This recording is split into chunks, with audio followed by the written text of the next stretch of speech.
మీ business ఏదైనా మీ ఊర్లో promotion చేయాలంటే అది సుమన్ టీవీతోనే సాధ్యం. ఇప్పుడే సంప్రదించండి.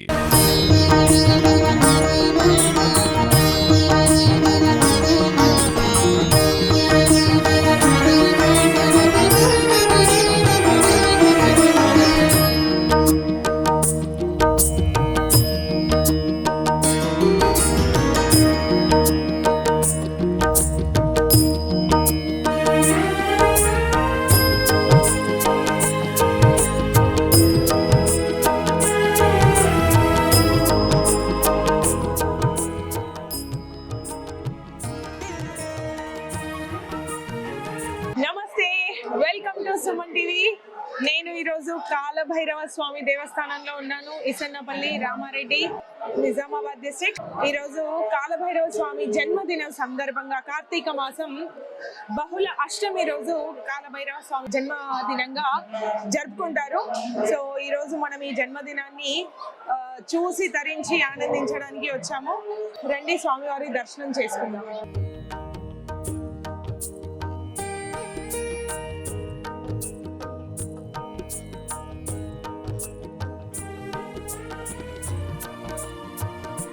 భైరవ స్వామి ఆలయంలో ఉపాలయంగా శనీశ్వరుడు, నవగ్రహాలు, వినాయకుడు, జోడు నాగులు అంటే జంట నాగులు కూడా ఉన్నాయి. అయితే ఇక్కడ శనీశ్వరునికి ముఖ్యంగా శనివారం విశేషమైన పూజలు, సేవలు జరుగుతాయి. శని సంబంధిత ఏవైనా బాధలు ఉంటే, శనికి సంబంధించిన ఉపహారాలు ఏవైనా చేసుకోవాలి అని అనుకుంటే ఇక్కడికి వచ్చి స్వామివారిని దర్శించుకొని స్వామివారికి తైలాభిషేకం చేసి వాళ్ళ సమస్యల నుంచి విముక్తి పొందుతారు. అలా వాళ్ళకి ఉపశమనం దొరుకుతుంది. స్వామివారికి ఈ రోజు జరిగిన సేవలు ఏంటి, విశేషమైన సేవలు జరిగాయి. సో ఈ రోజు జరిగిన సేవల గురించి చెప్పండి. కార్తీక మాసంలో కాలభైరవ స్వామి వారికి అత్యంత ఇష్టమైన రోజులలో భాగంగా మరి స్వామివారికి 5 రోజుల పాటు మహావైభవంగా ఉత్సవాలు నిర్వహించడం జరుగుతుంది. మరి మొదటి 3 రోజుల పాటు కార్యక్రమాలు అయిపోయాయి. 4వ రోజు స్వామివారికి ఉదయము సంతధారాభిషేకం సమాప్తితోటి మరి ధ్వజారోహణ, మధ్యాహ్న సమయంలో స్వామివారికి పంచామృతములతోటి, పండ్ల రసాలతోటి స్వామివారికి అభిషేకం కూడా చేయడం జరిగింది. అదే పసుపు, కుంకుమ, భస్మము, స్వామివారికి భస్మ విలేపనము మరి అత్యంత ఇష్టమైనది కాబట్టి భస్మముతోటి అభిషేకము చేయడం జరిగింది. అదేవిధంగా విశేష అలంకరణ కూడా చేయడం జరిగింది. తర్వాత స్వామివారి యొక్క విగ్రహాన్ని, బంగారు విగ్రహం భక్తుల సహాయ సహకారాలతోటి 1 కేజీ బంగారంతో విగ్రహం తయారు చేయించారు. అట్టి విగ్రహాన్ని వెండి తొట్టెలో వేసి స్వామివారికి పుట్టినరోజు వేడుకలు మహావైభవంగా చేయడం జరిగింది. మరి ఇంతకుముందే మరి ఇక్కడ బండ్ల ప్రదర్శన, ఇరు గ్రామ ప్రజల యొక్క వ్యవసాయదారులు ఎడ్ల బండ్ల ప్రదర్శన మరి ఈ ఆలయం చుట్టూ కూడా ప్రదక్షిణాలు చేయడం జరిగింది. మరి తర్వాతి కార్యక్రమంలోని భాగంగా సాయంకాలం రథోత్సవానికి సంబంధించినటువంటి మరి హోమ కార్యక్రమం ఉంటుంది. తెల్లవారుజామున మరి ఈసన్నపల్లి, రామారెడ్డి గ్రామాలకి మరి స్వామివారి రథోత్సవం ఊరేగింపుగా వెళ్ళి మరి ఈసన్నపల్లి, రామారెడ్డి గ్రామాల మీదుగా వచ్చిన తర్వాత మరి అగ్నిగుండంలతో ఇటు కార్యక్రమాలన్నీ పూర్ణాహుతితోటి కార్యక్రమాలన్నీ మరి సమాప్తవుతాయి. మరి ఇటు వచ్చే భక్తుల సౌకర్యార్థము దేవాదాయ ధర్మాదాయ శాఖ వారు కూడా భోజనం కానీ వారికి అవసరం ఉన్నటువంటి మంచినీరు అన్ని ఏర్పాటు కూడా చేయడం జరిగింది. మరి ముఖ్యంగా మరి కాలభైరవ అనే యొక్క దేవాలయంలో కాలభైరవ హోమం అనేది అందరికీ అందుబాటులో ఉండాలని కేవలం 500 రూపాయలు తీసుకొని దేవాలయం నుంచి ప్రతి బహుళ అష్టమి రోజున దేవాలయంలో భైరవ హోమం కూడా నిర్వహించడం జరుగుతుంది. కేవలం 500 రూపాయలు టోకెన్ తీసుకుంటే మరి ఉదయం 10 గంటలకు స్వామివారి యొక్క హోమ కార్యక్రమం బహుళ అష్టమి రోజున కూడా చేయడం జరుగుతుంది. కావున ఈ దగ్గరలో ఉన్నటువంటి కామారెడ్డి జిల్లా ఇసన్నపల్లి గ్రామంలో వెలిసినటువంటి ఇలవేల్పుగా ఉన్నటువంటి కాలభైరవ స్వామి వారిని దర్శించుకొని కాలభైరవ స్వామి వారి శుభాశీస్సులు పొందగలనని రాచర్ల శ్రీనివాస్ శర్మ, ప్రధాన అర్చక, కాలభైరవ స్వామి దేవాలయం, ఇసన్నపల్లి, రామారెడ్డి.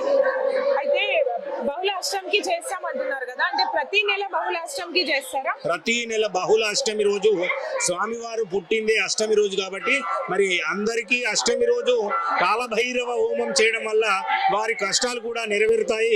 కాలభైరవ స్వామి వారి కృప కూడా వారి అందు ఉంటుంది కానీ తప్పకుండా మనము ఆశించవచ్చు. మరి అదేవిధంగా దగ్గరలో ఉన్నటువంటి కాలభైరవ ఆలయాలను దర్శించుకొని మరి ముఖ్యంగా మరి మనకు సంవత్సరంలో 24 అష్టములు వస్తాయి. 24 అష్టంలోని భాగంగా స్వామివారికి అత్యంత ఇష్టమైనది మార్గశిర మాసంలో వచ్చే అష్టమి. అంటే ఇప్పుడు వచ్చే నెలలో 23/12 నెలలో వచ్చే మార్గశిర బహుళాష్టమి నాడు కాలభైరవ స్వామి వారిని దర్శించుకొని జాగరణ చేసి ఉపవాసం చేసి కాలభైరవుని యొక్క అష్టకం కానీ కాలభైరవ అష్టోత్తరాన్ని కానీ చేసి మరి ఉపశమనం పొందవచ్చు. కాలభైరవ స్వామి వారి యొక్క ఆశీస్సులు సకల పాపం నుండి కూడా విముక్తి అవుతారు. ముఖ్యంగా మరి శత్రుబాధ కానీ మరి వివాహము, ఉద్యోగము, సంతానము, ఆరోగ్యము, నరదృష్టి ఇటువంటి బారిన పడ్డ వాళ్ళు బహుళ అష్టమి రోజున వచ్చి స్వామివారి హోమం చేసుకోవడం వల్ల మరి ముఖ్యంగా కాలభైరవునికి అత్యంత ఇష్టమైనటువంటి రోజు మార్గశిర మాసంలో వచ్చే అష్టమి రోజు.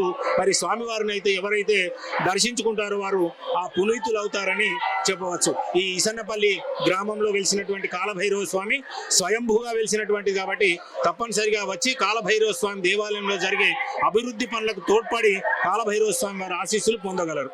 అయితే అగ్నిగుండాలు అయితే అన్నారు కదా దక్ష యజ్ఞము, మరి అందులో ఎవరు పాల్గొనొచ్చు? అందరూ అంటే దేవాలయంలో మరి అగ్నితోటి మరి అగ్నిగుండాలు చేయడం అనేది అది వీరభద్రుని యొక్క సంతతి. మరి వీరభద్రుడు దక్షయజ్ఞం అనేది అటువంటి కార్యక్రమం కాబట్టి మరి మొదలై దేవాలయంలో సంప్రదించి దేవాదాయ శాఖ వారి దేవాలయంలో వారు పర్మిషన్ ఇచ్చితే మరి అందులో నడవడానికి లిమిటెడ్గా కొంతమందినే మరి దేవాదాయ శాఖ వారు అనుమతిస్తారు. కావున ఎవరైనా చేయాలనుకుంటే మొదట ఆఫీస్లో సంప్రదించి వారి అనుమతి తీసుకొని మీరు అగ్నిగుండంలో నడవడానికి ఎటువంటి ఇబ్బంది ఉండదని నేను అనుకుంటున్నాను.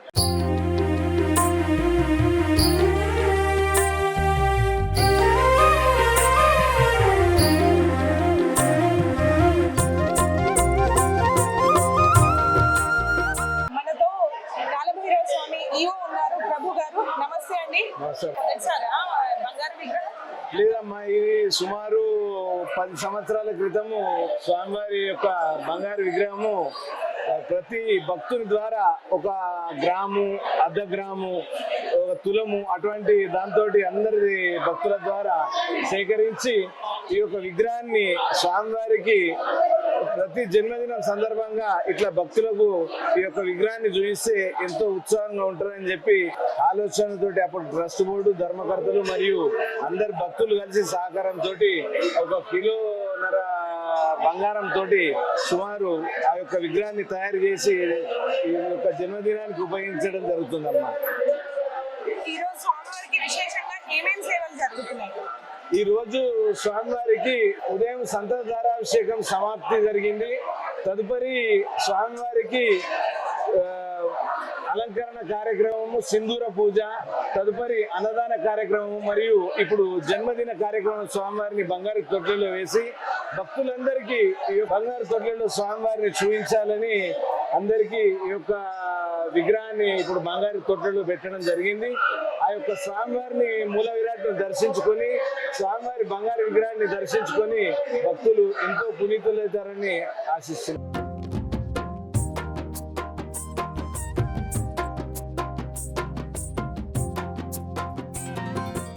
మనతో ఒక స్పెషల్ పర్సన్ ఇక్కడ ఉన్నారు. భైరవ స్వామి దర్శనానికి వచ్చారు భగవాన్జీ. సో మీకు ఎలా ఇక్కడికి రావాలి అనిపించింది అంటే అంతకుముందు మీకు ఈ స్థలం గురించి తెలుసా? నమస్తే అండి, నా పేరు ఉల్లికృష్ణ. మీ పరిచయం అక్కర్లేదు. లేదు, పరిచయం అయితే చేసుకోవాలి ఖచ్చితంగా. రీసెంట్లీ మన సినిమా దేవరలో యాక్ట్ చేశాను.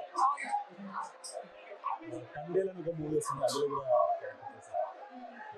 అయితే కాలభైరవుడి గురించి తెలియని వాళ్ళైతే ఎవరు లేరు. నేను ఇది 2వ సారి ఇక్కడ రావడము. మొదటిసారి వచ్చినప్పుడు మా గురుగారు పిలిపించారు. అసలు ఫస్ట్ టైం చూడంగానే ఆ దేవుడిని చూడగానే తెలియని ఒక వైబ్. యాక్చువల్లీ కాలభైరవుడు అంటేనే ఒక బలమైన ఒక శక్తివంతుడు, ఆయన రూపం. ఇంకోటి ఏంటంటే ఆయనకి నాలాంటి వాళ్ళు ఇంకా ఇష్టం. సో నేను కూడా దేవుడిని చాలా తప్పించాడు అంతే. ఇంకా ఈ 2వ సారిలో నన్ను తప్పించడము, ఇక్కడ రావడం నా అదృష్టము. అలాంటిది ఈ విగ్రహాన్ని ఇంకా ఉయ్యాల్లో వేసి అది ఇంకా నాకు చాలా అదృష్టం. అది నిజంగా ఎంతో అదృష్టం ఉంటే గానీ, ఆ ప్రాప్తం ఉంటే గానీ మనం వచ్చి ఇక్కడ తన సేవలో తరించగలుగుతాం. సో అంటే ఎలా అనిపిస్తుంది మీకు ఇక్కడికి రావడం? చాలా బాగుంది. యాక్చువల్లీ మేము మొత్తం ప్లాన్ చేసుకొని మార్నింగ్ నుండి నైట్ వరకు మిడ్ నైట్ లో కూడా కార్యక్రమాలు ఉన్నాయి కదా ఇక్కడ దీనిలో అన్నిట్లో పార్టిసిపేట్ చేయడానికి వచ్చిన నేను ఓకే, రేపు అగ్నిగుండాలు ఉంటాయి అంటారా? అగ్నిగుండాలు అప్పటికి? ఉంటారు. ఓకే, తెలుసా మీకు అగ్నిగుండాలు ఏంటి, ఎందుకు యాక్చువల్లీ చేస్తారు? ఫస్ట్ టైం ఇది ఫస్ట్ టైం అంతా ఇది ఫస్ట్ టైం ఇది అంతా ముఖ్యంగా కాలభైరవుని అంశాలు 64గా చెప్పుకుంటారు. ఆ 64 అంశాలలో ముఖ్యంగా 8 అష్టభైరవులు చాలా ప్రాముఖ్యం కలిగినవి. అంటే వాళ్ళ వాళ్ళ విధులు విధానాల ప్రకారం 64 విధులు నిర్వహిస్తారు. అందులో 8 మంది అష్టభైరవులు చాలా ముఖ్యమైన ప్రాచుర్యం పొందింది. అందులో మొదటిగా అసితాంగ భైరవ, రురు భైరవ, ప్రచండ భైరవ, క్రోధ భైరవ, ఉన్మత్త భైరవ, కపాల భైరవ, భీషణ భైరవ, సంహార భైరవ. వీళ్ళకి 8 భైరవులకి వివిధ వాహనాలు ఉంటాయి. అసితంగ భైరవకి హంస వాహనం, రురు భైరవకి ఎద్దు వాహనం, ఇక్కడ ప్రచండ భైరవ చండ భైరవకి నెమలి వాహనం, క్రోధ భైరవకి గ్రద్ద వాహనం, ఉన్మత్త భైరవకి హార్స్ గుర్రం వాహనం, కాపాల భైరవుడికి ఏనుగు వాహనం, భీషణ భైరవుడికి సింహ వాహనం, సంహార భైరవుడికి కుక్క శునకం వాహనం. ఇక్కడ ఉన్నది కాలభైరవుడు. అంటే కాలభైరవుని స్వామికి కూడా వాహనం శునకమే. ఎందుకు అంటే వీళ్ళందరిలో ఇంకా ప్రాముఖ్యత చెందింది కాలభైరవుడు. భైరవుడు రుద్ర రూపమే, కానీ చాలా చాలా హృదయం ఉన్న దేవుడు. ఎందుకు అంటే భక్తులు కోరిన కోరికల్ని ఏ ఆటంకం లేకుండా తీరుస్తాడు. తనకి ఎలాంటి నైవేద్యాలు, ప్రసాదాలు, ఆర్భటాలు, హంగులు అక్కర్లేదు. ఇక్కడ ఉండే భక్తులు తడి బట్టలతో 21 మంగళవారాలు గాని, 21 రోజులు గాని, 41 రోజులు గాని తడి బట్టలతో స్వామివారికి అభిషేకం చేసి పొద్దున సాయంత్రం చన్నీళ్లతో స్నానం చేసి అతని నామస్మరణలో ఉంటే అతను తప్పకుండా కరుణించి కోరికలు తీరుస్తాడు అని ఇక్కడ భక్తుల నమ్మకం.